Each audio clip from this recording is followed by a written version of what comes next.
I did not speak to Arjun. Silence was my filter now. I did not argue with Rhea. Argument is a stage. She is a star. I chose rooms where stages do not exist. At night, I rehearsed my breath, not my speech. I practiced how to say, "These are the facts," without letting my voice rise at the end like a question. I practiced how to pause after numbers, so the room could hear them, so even people who prefer pretty stories would feel the weight beyond my face. I practiced where to place my hands, one on the table, one on the file, never pointing, never trembling. Mira came one evening with vegetables and a note of 4 bullet points titled, "Return, not revenge." 1. Lead with the trust clause, law before drama. 2. Present the audit logs, pattern before motive. 3. Show the vendor link, money before gossip. 4. Use the audio only if denial continues, context before crescendo. She said, "We keep it lawful, simple, human. This is a real-life story. The truth is heavy. It doesn't need you to shout." I booked a short appointment with a small ethics consultancy, 2 women who used to audit nonprofits and now help businesses write policies that don't just look good on websites. I asked them to review my packet, not for legal strategy, but for ethical framing. Remove all adjectives, one advised, sliding my draft back. Let verbs do the work. Submitted, delegated, scheduled, rerouted, paid. Adjectives start fights, verbs end them. I went home and deleted every word that felt like heat. The launch event approached like weather. Rhea's calendar was full of fittings, run-throughs, and press prep. Mine was empty in the system, full in reality. I emailed the venue's AV team and requested a 3-minute Founders Values slide to run before the product film. It wasn't a trick. It was standard. We had done it before. The coordinator replied politely and asked for the slides 24 hours in advance. I drafted a clean deck with 3 plain slides. Slide 1, Founders Values, transparency, consent, accountability. Slide 2, Trust Clause, verbatim accept. Any change to equity requires consent of both founders. Slide 3, Operational safeguards implemented this week. Dual custody admin keys, independent compliance review, courier authorization letter from our logistics partner, secure invoicing export from invoicing tool. No names, no arrows, just structure. The shape of safety. I exported the deck to PDF so no one could edit the text at the venue. I also prepared statements for 3 scenarios. A, calm denial. B, aggressive deflection. C, silent collapse. Each 1 page, each opening with the same sentence. I will repeat only facts. I slid them into the back of my folder. I hoped not to use any of them. I also knew that hope is not a plan. At night, I set timed emails to leave if my phone stayed offline for more than 24 hours. 1 went to the compliance firm with a download link to the evidence. 1 went to our investor, for your fiduciary duties. 1 went to the ethics consultancy. Publish only if statements from the event contradict this packet. I labeled the draft Waterfall. If it triggered, it would be because I disappeared. Contingency is not drama. It is compassion for your future self. 2 nights before the launch, my father knocked on my door. He held the lawyer's letter confirming the trust clause, his thumb smoothing the edge. "Is all this really necessary?" he asked, not angry, only tired. I sat him down and spoke like I was explaining inventory to a new hire. "We are not fighting. We are installing seatbelts. If no one crashes, we still keep them." He looked at me for a long time, then nodded once. "I wish I had made better rules," he murmured. "You made a rule that saved us," I replied, tapping the letter. "You just didn't know when it would be needed." The day before the event, the compliance firm called. Their tone had changed, less managerial, more careful. "Your supplementary packet raises serious concerns," the lead consultant said. "We've requested device custody statements from both you and Rhea. We also advise an immediate pause on payments to Northline Media until verification." I knew my hope was the trust clause would stop people from hurting our company, but that Rhea would never hurt herself. There was no way she'd ever confess. I spent that afternoon with the Courier Hub manager. He printed a letter on company letterhead confirming the reroute instruction code, the timestamps, and the email address that issued it. He stamped it and signed at the bottom with a flourish that made the whole line look like a bridge. "People think we just move boxes," he said, handing it to me. "We move proof."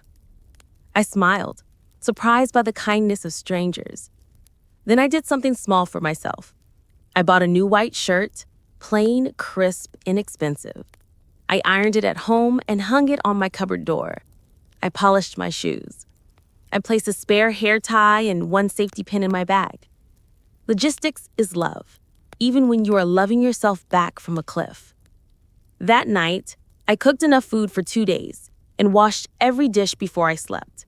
Peace is also mise en place. I did not check Ria's stories. I did not open the gossip accounts. I read a page from a book about tides and thought about how the sea returns not by asking, but by being the sea. Launch day arrived with clean light. I woke before my alarm and made strong tea. I packed my folder, letters, logs, the slide deck on a USB, the checksum, the notarized envelope receipts, and both pens. I slipped Mara's 4 bullets into the front pocket. On the way out, I touched the top of the jasmine plant that had finally begun to forgive us with a few tentative white flowers. "Stay," I whispered to the house. "I will come back to you." At the venue, the floor smelled of fresh tape and new carpet. Staff clipped badges and tested microphones. I handed the AV coordinator my founder's value slides. He scanned them and nodded. "Simple," he said. "We like simple." I smiled. Mira joined me near the stage wing with 2 safety pins and a bottle of room temperature water. She adjusted my collar. "Breathe through your nose," she murmured. "Let time feel wide."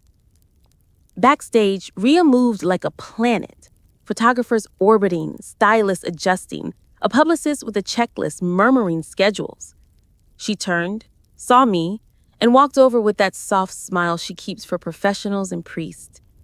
"You look good," she said, the compliment neat and framed. "So do I. The truth did not cost me anything." "Let's keep today clean," she whispered, hand briefly touching my arm. "No surprises." "I prefer clean," I said, and watched the question flicker across her face like a bird that realizes the sky goes on and on. 10 minutes before doors opened, our investor arrived. He shook hands and did that half-hug leaders do when they want to look warm without participating in heat. "Excited," he said to both of us. "Proud day." I nodded, then handed him a 1-page summary on letterhead from the compliance firm. Independent review in progress. Payments to vendor paused. Dual custody locks rotated. I had highlighted one line.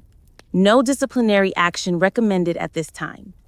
He read quickly, eyes shifting from yellow highlight to my face to Ria's. "Good," he said. "Process."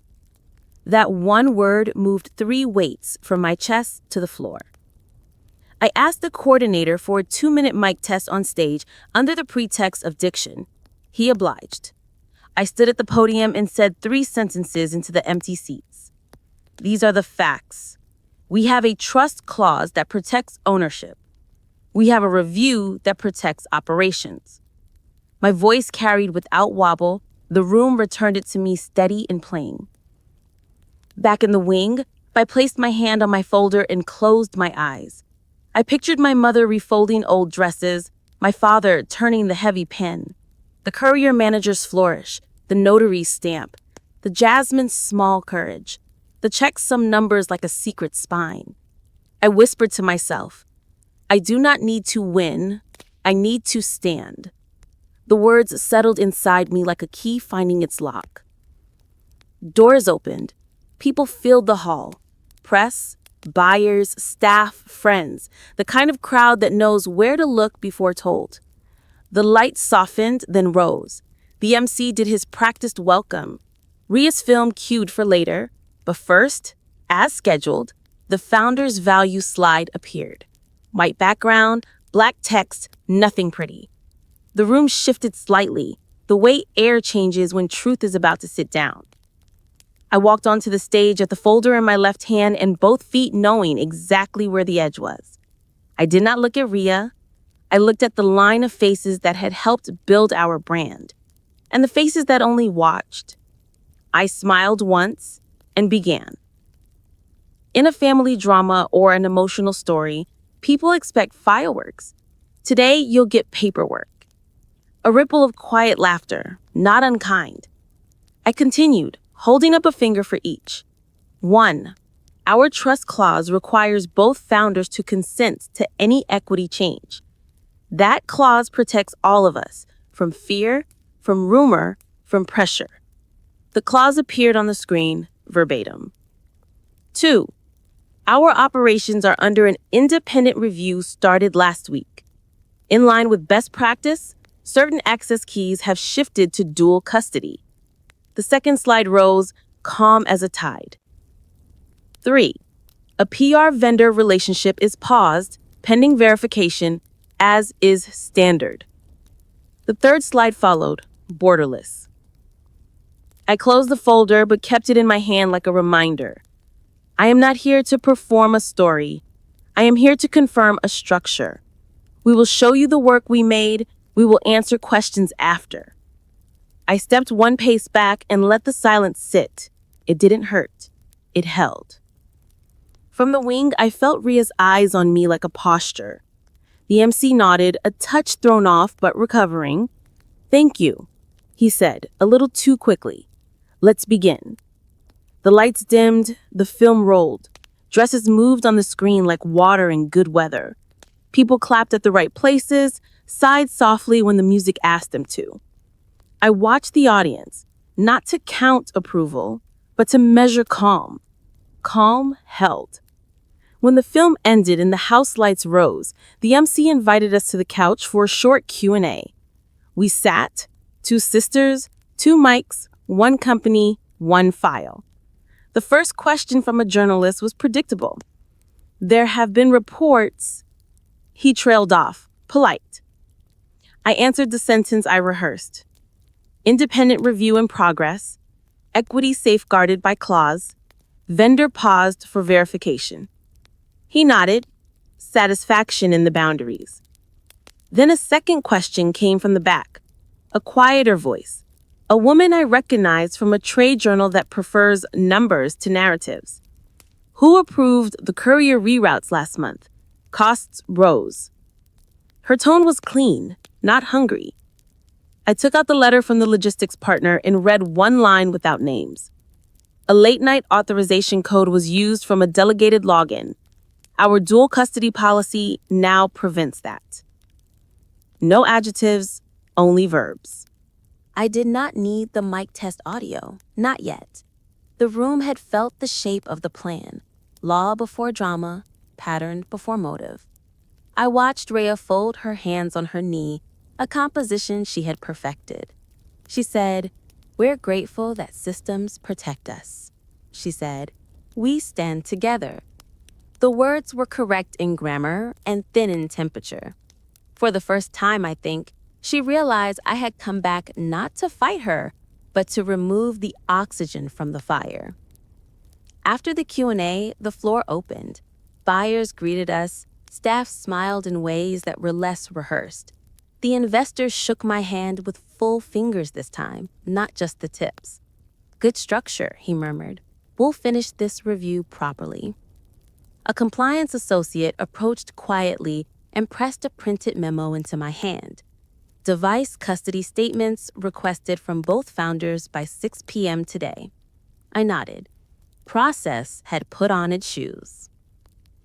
I stepped aside near a potted palm that had probably survived 100 events. Mira joined me with the practiced invisibility of a backstage person. "You didn't use the audio," she whispered. "Not yet," I said. "It's a seatbelt, not a horn." "And if she denies?" "Then the seatbelt becomes a door," I replied, and felt the truth of it all the way down. By late afternoon, the venue looked like the day after a wedding. Flowers a little tired, tape starting to peel, people moving slower, relief loosening their shoulders. I stayed until the last garment bag was zipped. I thanked the crew by name. I returned the AV clicker with both hands like it was something sacred. Dignity is not an outfit you wear once, it's maintenance. At home, I took off the white shirt, hung it on the chair, and sat with my folder open one last time. I added the new memo from compliance and the journalist's card with the neat handwriting. I poured water, drank slowly, and looked at the jasmine plant. It had opened 2 more flowers, like quiet applause. I did one final thing before sleep. I wrote to Rhea, 3 lines, no edges. Thank you for standing on stage with me today. I've submitted everything to compliance and the investor. I will speak only in documents until the review ends. I pressed send. It was not a trap. It was a boundary. Then I set my alarm for the morning and placed both pens on the table side by side. The cheap one for speed, the heavy one for weight. I turned off the light and let the room cool around me. The stage was set, not for a spectacle, but for a reckoning that would feel like quiet air becoming clear. Tomorrow, I would walk into a room where evidence speaks in full sentences and performance has nowhere to sit. I closed my eyes with one thought steady in my chest. I am ready. By noon the next day, the conference room looked like a courtroom that had borrowed polite furniture. Water glasses were lined like punctuation. The blinds were half closed, cutting the sunlight into narrow facts across the table. Compliance sat on one side with neat folders. Our investors sat at the end, expression trained and still. My parents sat together, my father with a heavy pen between his fingers, my mother with her hands folded around a tissue that had not yet been used. Rhea walked in last, immaculate and punctual. She greeted everyone by name, then took the seat opposite me, as if it had been measured for her. She did not look away. I did not either. In a family drama like ours, the room becomes a character. Today, it was sober. The lead consultant began, voice steady. We're here to review supplemental evidence and close open questions. We'll proceed in 3 parts: governance, operations, and communications. We ask that everyone keep remarks brief. He nodded at me. Start with governance, please. I slid a single page forward. Trust clause, I said softly. Both founders must consent to any equity change. The firm has provided a letter confirming the clause. The letter moved down the table like a train that knew its route. The investor read, then looked up and nodded once. My father's shoulders loosened a little. My mother exhaled. Operations, the consultant said. I placed a thin stack in front of him. No drama, no speed. Delegated access audit logs, I said. Filtered for 1:30 to 3 a.m., tagged to my account when I was not present. The IP range matches the same subnet as the 2:13 a.m. bank alert. He scanned the highlights I'd made, yellow suns in a gray sky. We have the CSV, he replied. IT confirmed integrity. He turned to Rhea. Please state your device custody position. Rhea folded her hands, the gesture a practiced lullaby. I have never impersonated my sister, she said clear and clean. If delegated access occurred,